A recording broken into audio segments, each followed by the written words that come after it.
E se a matemática não for uma coisa só, uma verdade universal, mas sim uma invenção? E se na verdade existirem várias matemáticas, sabe, criadas por culturas diferentes no mundo todo? Isso muda tudo, né? Muda o jeito como a gente enxerga o conhecimento. É isso que a gente vai explorar agora. Imagina só essa cena, que foi inspirada por uma reflexão do grande matemático brasileiro Ubiratã D'Ambrosio. Ele nos convida a pensar numa pessoa, talvez analfabeta, que nunca pisou numa sala de aula, construindo o próprio barraco. Para garantir que as paredes fiquem retinhas, que a estrutura toda seja firme, essa pessoa está usando, na prática, conceitos de geometria super complexos, talvez até o famoso Teorema de Pitágoras, sem nem saber o nome. Aí vem a pergunta, né? Como é que isso é possível sem a matemática que a gente aprende na escola? Essa pergunta mexe com tudo o que a gente acha que sabe sobre conhecimento matemático. Aquela ideia de que ele só vem dos livros. Será que a tal matemática acadêmica é a única que existe? Ou será que ela é só uma versão da história? Uma entre muitas outras? Pois é, essa dúvida nos força a olhar com outros olhos para a matemática que todo mundo aprendeu na escola. É o que a gente pode chamar aqui de o filtro universal. Fica a pergunta no ar: por que justo essa matemática virou a régua que mede a inteligência e, mais ainda, que decide quem tem acesso às oportunidades na vida? O D'Ambrosio, ele vai lá e questiona todas aquelas justificativas clássicas que a gente sempre ouve. Ah, a gente ensina matemática pela beleza dela. Tá, mas e a música, não é linda também? Por sua universalidade? Bom, o cinema também é, porque ajuda a gente a pensar com clareza. Ué, e o xadrez? Ele argumenta que nenhuma dessas razões, sozinha, explica de verdade por que a matemática ganhou esse status tão exclusivo na nossa educação. E aqui que a gente chega numa ideia que é bem radical. A promessa que nos fazem é que a matemática é um portão aberto para o conhecimento. Mas e se a realidade for outra?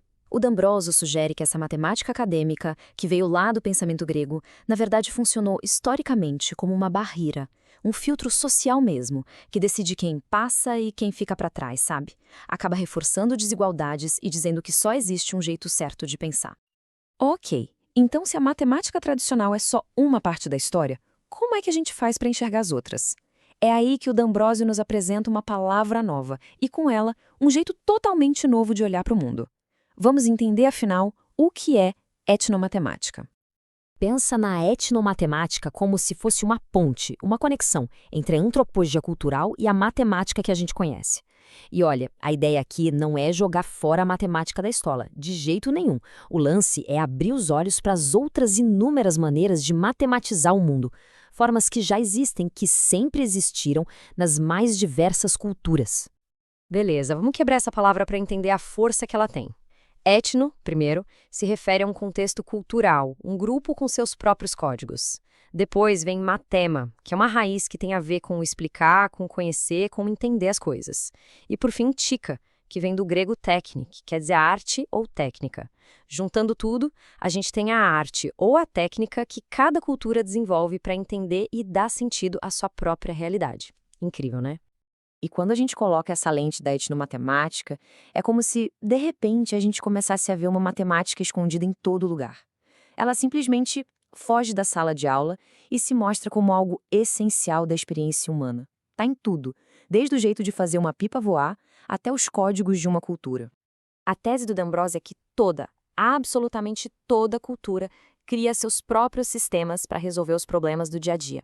E isso quer dizer o quê? Quer dizer que eles criam jeitos próprios de contar, de medir, de classificar as coisas, de ordenar, de tirar conclusões, enfim, de modelar o mundo. São essas as práticas matemáticas que estão aí em todo lugar.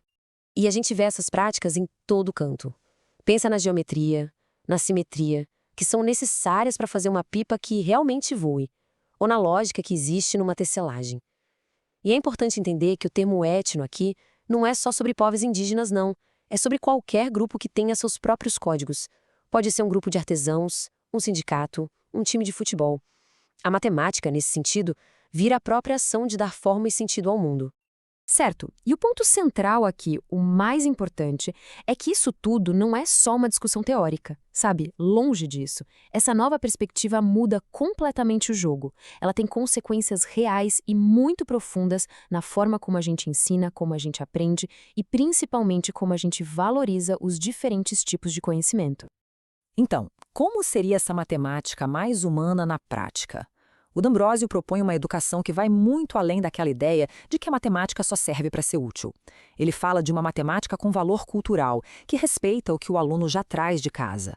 com valor formativo, para de fato desenvolver o raciocínio, com valor sociológico, para a gente entender que ela é parte de uma história global, e, claro, com valor estético, para a gente também poder apreciar a beleza que existe nela. Olha, e essa citação dele resume tudo de uma forma brilhante.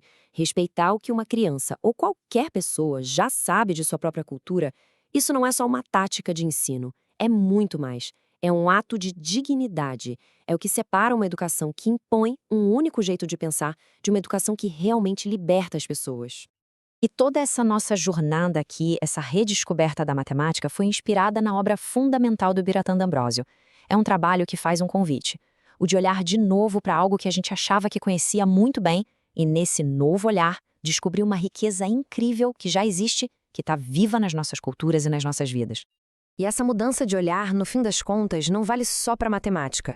Ela é um convite para a gente questionar todas as formas de conhecimento e perguntar, afinal, de quem é esse conhecimento? Que outros jeitos de saber o mundo existem por aí? E talvez a pergunta mais importante de todas, como é que a gente pode construir um mundo que valorize todas essas formas de saber, e não apenas uma?